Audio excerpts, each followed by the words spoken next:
Okay, friends, today we will discuss Infosys, one of the Nifty 50 stocks and blue chip, one of the blue chip in IT sector, and the one like Microsoft, which started from a garage and went on to become a conglomerate.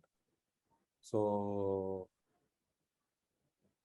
briefly, we'll discuss on three subheadings like background, fundamental analysis, and technical analysis. Background. It was established in 1981. Currently, the second largest IT company after TCS. The initial seed capital put up by the founders plus the engineers, 6 engineers, was about $250. So roughly about those days, I think the dollar was around 40 rupees. So about 10,000 rupees.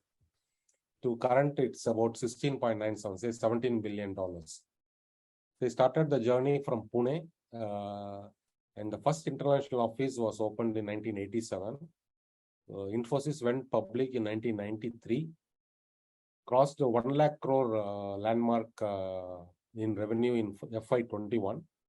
The dividend payout maximum of, they have revised the criteria. Previously, they were giving 30%, 40%. So now the maximum of dividend what they can pay out of the free cash flow. Free cash flow is after adjusting for all the interest and the capital requirements from the profits. So that is maximum they can pay out is 70%. So the 30% they have to bring back to the company so that it will add to the reserves and other purpose. Market cap is about 620 crores against TCS, which is around 1133. So about 50% size. So TCS is the number one and the number two is Infosys. So there is a disparity of 50% between the first and second. And then second and third also, if you see, there is a disparity of 50%. The areas of work, how they are, even though we know that they are IT, but the IT is spread across various domains. So they have different areas of work. And the maximum is in financial services. Their Finacle product is one of the famous product which they service to all the banks. And they have retail and commerce, telecom, energy, utility, manufacturing, high tech, life science, healthcare, and others. So basically, their entire income is coming from 50% of the income is coming from these three sectors, or 60% you can say from the four sectors.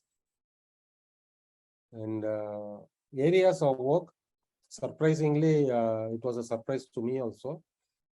They account for only 3% of the total area of work. So the North America is 62%, and Europe is 25%, rest of the world is 10%, India is only 3%, meaning about in terms of revenue.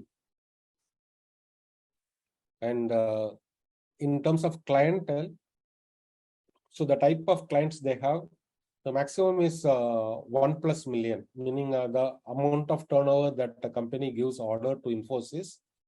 1+ million is about 69% of the companies give. 69% of the orders they get is from such companies. And 10+ million is about 22%.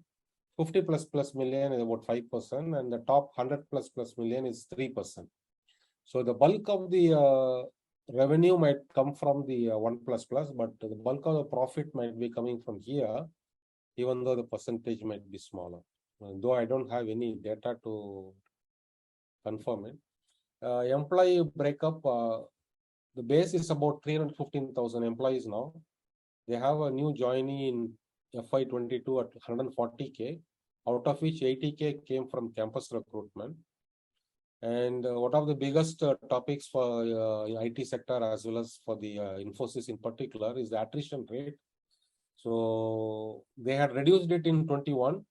In 20, when the corona started, it was about 17. In 21, it was 11. Now 22 is very high at 28%. So that explains the new joinees and campus recruits.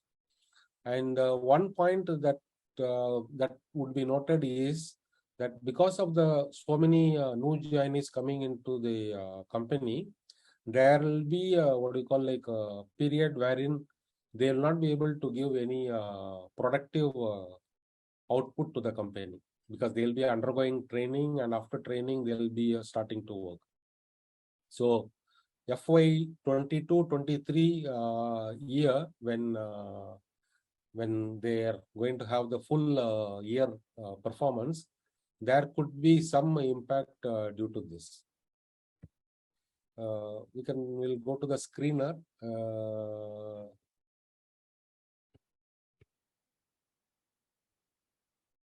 Just share it here. Even though I have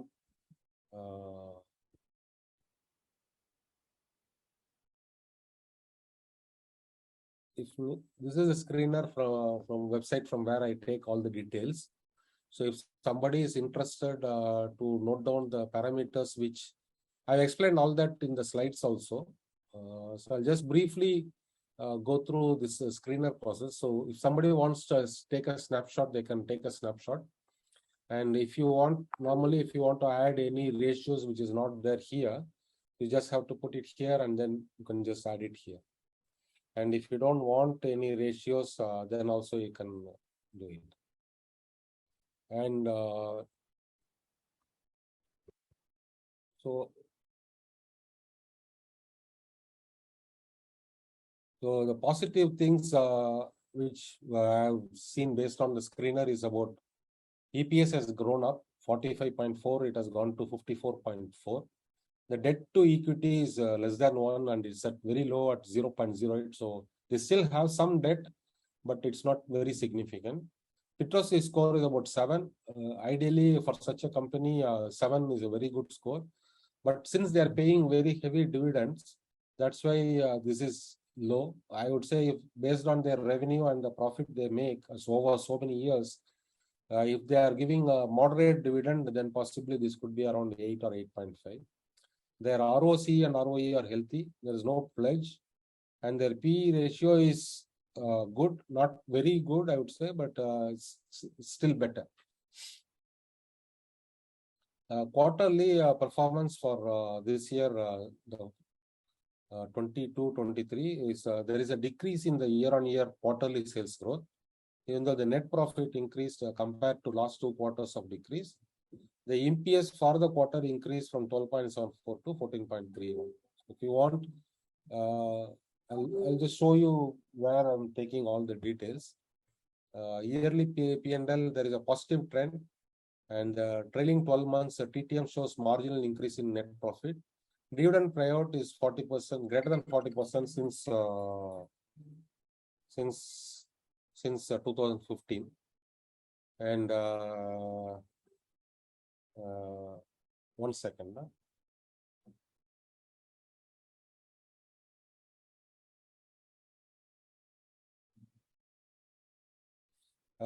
So based on the growth figures, I have just tabulated in tabulated form the 10-year performance, 5-year performance, 3 years, and TTM.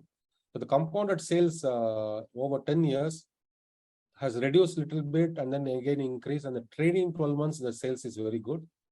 But the compounded profit, the trailing 12 months is less than the last 3 years one. And the CAGR stock price is reduced compared to the last 3 years. ROE is healthy at 29%. So overall, the company is performing good, but they have their own, I think, problems related to the staff cost.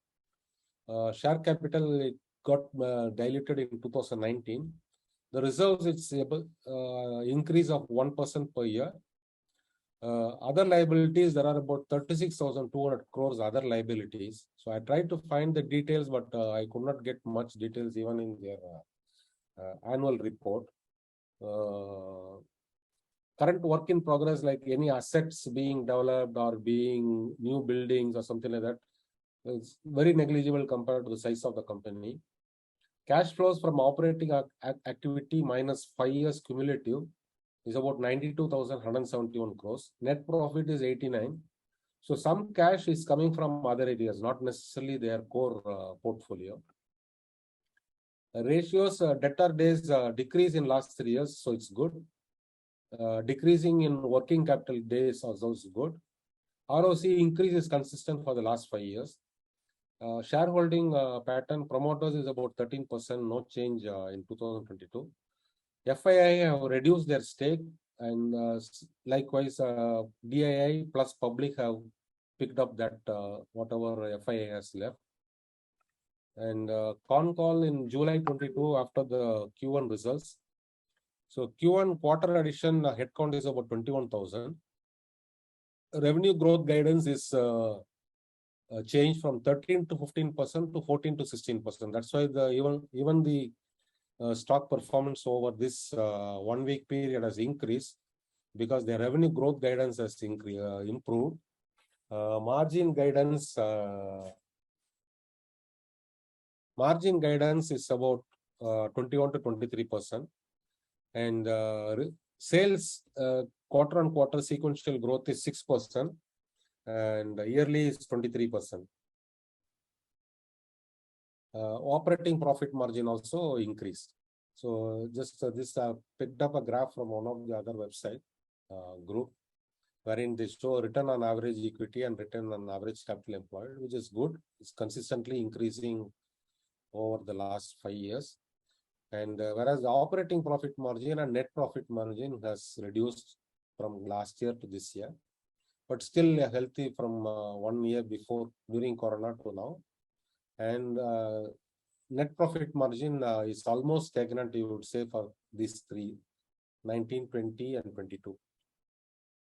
And technical analysis, I have just included the stage analysis part. So basically, all this consolidation, then a big growth, and then a consolidation again, an accumulation, then the downfall, and then now it's again starting to go up. So I would say again, this could be again a stage 1, and then once it I'll show you the chart.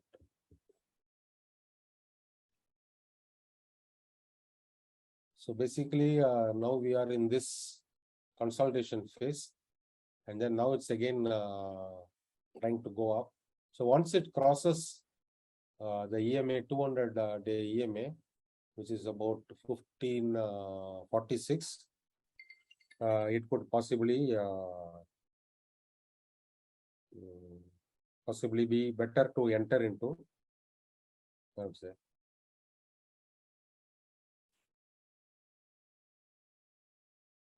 And then what else I wanted to say? So that's it. And then the last I want to show you the market Smith evaluation.